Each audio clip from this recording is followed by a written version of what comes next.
The next interesting topic that came up in relation to women was frozen eggs. You can freeze your eggs. Freezing eggs offers great potential to change the lives of women. For many decades, it has been possible safely and successfully to freeze sperm for men, both human sperm and animal sperm. Indeed, scientists allege that sperm may be frozen for many decades without harm to it or the resulting offspring.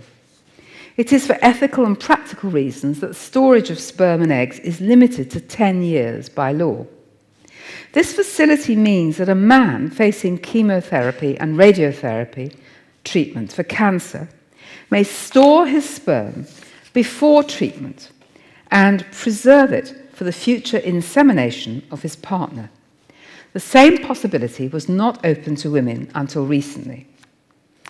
Early in 2000, the HFEA permitted the use of frozen eggs in fertility treatment for this woman here, Mrs. H.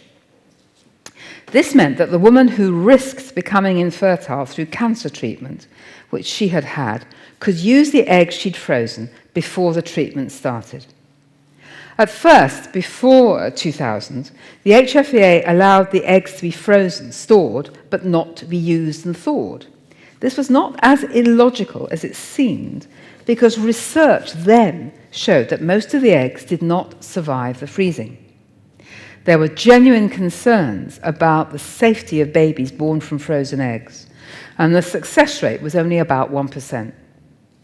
Once the thawing of eggs had been shown to be safe, albeit still not at all successful, or not very successful, it was permitted. If a woman suffering cancer has a partner at the time of treatment, the option with most chance of success is to have embryos created with her eggs and his sperm, frozen for later use, because they freeze much better than eggs alone. However, where the patient is young or has no partner, the option of freezing embryos as distinct from eggs is not available. Another option to women in this position, namely about to have cancer treatment, is to remove and freeze sections of the ovary and either graft it back later or mature the eggs in the laboratory. This is also a new and experimental technique with tiny rates of success. The feminist significance of this is that it was decided by the HFEA not to exclude women from freezing eggs for social reasons, as well as because of cancer. So we decided that you could freeze your eggs, not just for illness or early menopause, but couldn't stop you if you wanted to do it for social reasons. The human rights law would permit it anyway. In this connection, science is serving women's life patterns.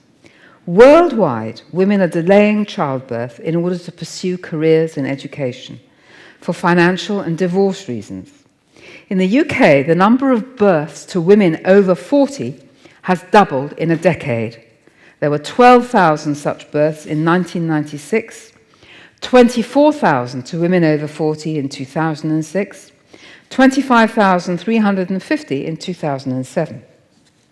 There are now more births to mothers aged 30 to 34 than 25 to 29. The average age of mothers giving birth is 29.3. In 2006, there were 71 births to women over 50. This trend carries its penalties. The steep rise in miscarriage and Down syndrome births to older mothers. But fertility at age 35 is half what it was at 25, and at 40, half what it was at 35. So the reproductive lifespan is very restrictive in comparison with women's life plans. Sherry Booth in this was an exception, as in so many things. The HFEA felt obliged to extend the possibility of freezing eggs to all women for all reasons, not least for fear of a legal challenge under the Sex Discrimination Act or the Human Rights Act. If you can freeze sperm for a man who's 50, for any reason, why not a woman? Since single women and lesbians of any age may seek treatment by IVF quite legally, there seemed no point in preventing women from freezing their eggs with a view to future treatment, regardless of history. Nevertheless, the success rate of the use of frozen eggs is so low, the procedure so expensive, that it would be a foolish woman who relied on this rather than thinking about conceiving naturally, even with a career ahead of her.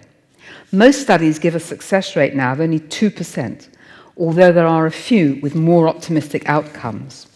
The water content of eggs has meant that ice crystals form during freezing, which may damage the egg when it's thawed. But there is now a new process of rapid freezing which is being developed called vitrification, and that gives a 6% success rate. So the question is for young women, is it worth hanging around hoping to meet Mr. Right? Or is she going to get to 35, 40 or 45 and regret that she didn't grab at Mr. Averagely okay, Mr. Normal, Mr. He Will Do 10 years previously? Now, the possibility of freezing eggs may tempt the woman to hang on there for Mr. Right. However, a maximum success rate of doing it is so slim that I would counsel settling for Mr. Average, frankly.